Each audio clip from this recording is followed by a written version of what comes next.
ঝড়ে ভেঙে পড়ল প্রায় ২০ বছরের পুরনো পাকুড় গাছ। ঘটনায় ব্যাপক চাঞ্চল্য। জানা যায়, আজ ভোরবেলা মেখলিগঞ্জের রানীরহাট গ্রাম পঞ্চায়েতের অন্তর্গত কাউয়াবাড়ি এলাকায় কয়েক মিনিটের ঝড়ে লন্ডভন্ড হয়ে যায় এলাকা।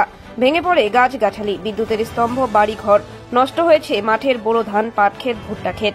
এই বিষয়ে পূজারী গজেন্দ্রনাথ রায় বলেন, আজ ভোরবেলা আচমকাই কয়েক মিনিটের ঝড়ে মন্দিরের পাশে থাকা সুদীর্ঘ প্রায় ২০ বছরের পুরনো পাকুড় গাছটি ভেঙে পড়ে। ফলে ক্ষতিগ্রস্ত হয় পার্শ্ববর্তী জমির ক্ষেত, বিদ্যুতের স্তম্ভ সহ বিভিন্ন জিনিস।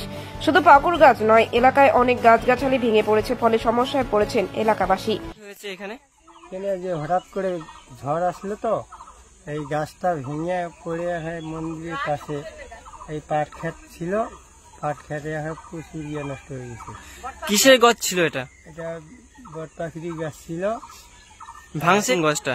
এই পাখিরি গাছটা ভেঙেছে, পাখিরি গাছটা ভেঙে গেছে, এমন প্রচুর ক্ষতি হয়ে গেছে এখানে। এর পাশাপাশি অন্য কি ক্ষতি হয়েছে?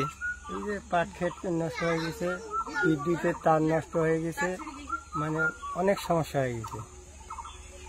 এই বিষয়ে প্রশাসনকে কি বলবেন? যে এইখানে আসলে ভালো হয়, আমাদের মন্দিরের পাশে বট পাখিরি গাছটা আছে, কাটার জন্য যদি আসে তাহলে ভালো হয়। কত বছর পুরানা এই গাছটা? ২০ বছর হইল। গাছটা হঠাৎ করে ভেঙে গেলে ঘূর্ণি যায় আর এসছে, তো ভেঙে গেছে। কি নাম আপনার? গজেন্দ্রনাথ রায়। কোন দায়িত্বে রয়েছেন? এই মন্দিরে পূজারী দায়িত্বে আছি। এই জায়গাটার নাম?